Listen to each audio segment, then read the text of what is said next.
99% of players are playing Counter-Strike 2 on hard mode. Today, I'm going to explain to you why you're making this game so much more difficult for yourself and really give you solutions and ideas that are going to take you to the next level in this game. If you don't know me, I'm CoJo. I have over 3,600 elo on Faceit. I'm here to make you better at the game. Hit that subscribe button and let's get into it. The biggest way that you can improve and just become a better player, whether you're a noob or a Faceit level 10 and above, is understanding how to play off angles. Off angles are crucial to you being able to consistently get kills, to multi-frag, and to just play a next level CS. Now, don't get me wrong, we talk about all different types of mechanics on this channel. Spray control, peeking, trading, all these different things that are going to absolutely help you improve and become better. But at the end of the day, one of the earliest lessons I learned was from when I was in FPL and I was nervous. I was so nervous, I didn't know what to do. And one of the more veteran players, I think it was Ponalone or Cooper, one of the two, they told me, CoJo, if you don't know what to do, just play an off angle. It is the cheat code to pug or FPL, any situation where you're not playing it necessarily against a team. Even if it's not the smartest play necessarily, you can very surprisingly, get kills on your opponents because they don't know what's going on. Let's take ramp, for example. A really common popular spot ramp is to play here. Now, at low elo, this is probably something you could do forever. It's never going to punish you. You're never going to get hurt by this. But what happens, even at a mid-level, is sometimes when I know players there, I'm going to try to visualize this fight. I'm going to sit out there and try to go for an op pick real quick. I love doing this play. It's a very comfort pick for me because it's a very low risk. Unless he's opping, then I'm pretty much going to get a free look on my opponent. So, high-level players know this, and what they might start to do is do things like jiggle up here. And at the highest level, they might have utility out as they're jiggling. Now, this isn't necessarily a super hardcore off angle, but it can still be a very surprising switch up. Now, if we want to go into some really good off angles, some good positions, if you ever played up here at the low level or mid level, even low level 10, you're good for one. Like, you are good for one kill because you can shoot and fall. Which, that now we're talking about position. It's just a really good positioning tactic. But even if you were in a noob lobby, if I needed one kill, say like for whatever reason, I just needed to get one kill to do my job, I might even play a position like this. It is so stupid. It's so bad. But say the opponent was on 1 HP and, I'm on 100. I might sit here and just wait for him, because I know that I have such a good advantage on him. I have a good ability to get that kill. So I'm not going to sit here and tell you off angles are always the smartest play, right? But they can be super effective. I'm going to give you some more examples, and we're going to help expand your CS2 level. But first, I have to give you a message from the sponsor of today's video. Thank you to the sponsor of today's video, Skins Monkey. They are one of the greatest and easiest to use CS2 trading sites out there. You can swap out the skins you do not like for brand new ones that are so much more fresh. Even skins that are trade locked can be secured by adding them to your backpack. The greatest thing about the site is that you can buy skins for so much cheaper with a 35% deposit bonus when you use my code, CoJo. Make sure to check out the freebie section where you can get a free skin just by completing tasks. On top of the bonuses, you also get a $5 bonus when clicking the link in the description. All right, guys, another thing that you can do inside of this game is doing boost off angles. Boost off angles can be even more effective because it's things that people don't even think about. An off angle, they might be expecting you to be there, but genuinely, guys, boosts are just so surprising.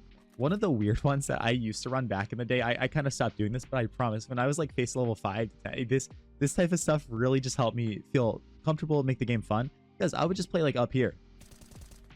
Again, if I was like on 1 HP or something and I didn't want to necessarily play like super ultra safe where I'm just like playing to fall, I would sit here and do this, which is, it's a good point, guys. If you're on 1 HP, you can't play standard. One of the biggest mistakes that players make is when they're low health, they're in these certain situations, they just still look to fight. You can't always look to fight, but if you are, you've got to do creative stuff like this. Boom. So I just get up here and it would make them rage so bad because they'd be peeking out here and they're just like, what the heck? Now, you've got to be careful at really high levels because players are so fast, they're so quick, that they're still going to react to you and punish you. That's why you got to be quick. And, ultimately it can pay off just to play hyper safe sometimes and let your teammates do the hard work. But sometimes you don't have that luxury. Like if I'm in a 1v1 situation, this isn't a boost, but this is technically like a surprising off angle. If I know I'm playing against a player that's really scared and he's planning the bomb silo, I might not just walk up on him because his crosshair could be on me. No, what I might do is sneak up here. And I've seen pro play them. They do this so much because it's just so surprising.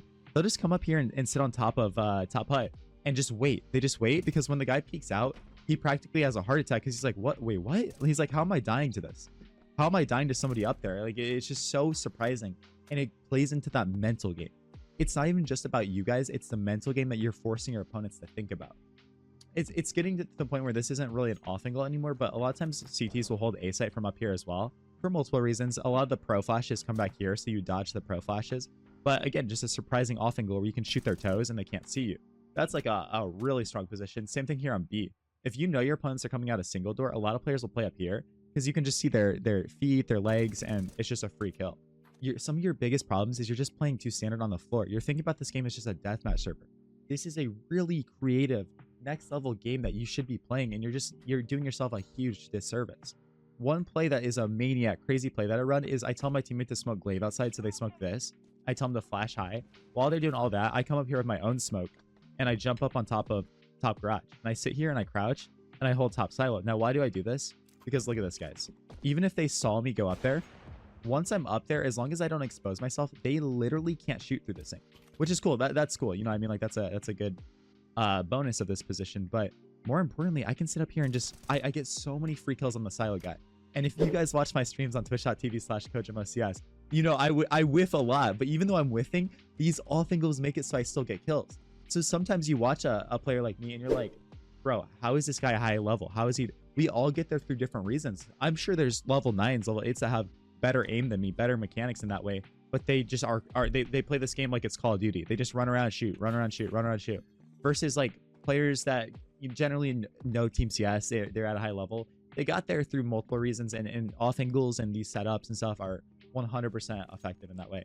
Iconic off angle that I show you guys in my private coaching sessions on CoJoMo.gg is this E-box angle. If you crouch right here, this is a great spot when you're in a pinch and need to solo hold A, because you can hold mini, hut, and door. And you might be like, well, you can't hold hut. Here's the thing, you can, because they come out here to clear and they can't see you.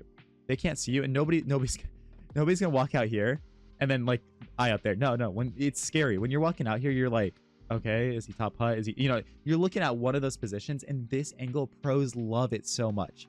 Obviously, if they come out door 2, you have a good fight on them. Stop playing this game so standard. Start to surprise your opponents and watch how easy it becomes to rank up in this game. You got to get creative. When in doubt, do it. It's not going to hurt you. At worst case, you know, you just put it in the memory list of, okay, that didn't work. But watch pro games and you'll see how often they do this. They have to, because if they don't, they're going to get their head deleted. They're just going to get destroyed instantly, and it's so important. Thank you guys so much for watching this video. If you like the content on this channel, go ahead and subscribe. Join my Discord. I'd love to work with you. We're pumping out these videos. I'm really happy to be here for you guys. Appreciate it. I'll see you in the next one. Peace out.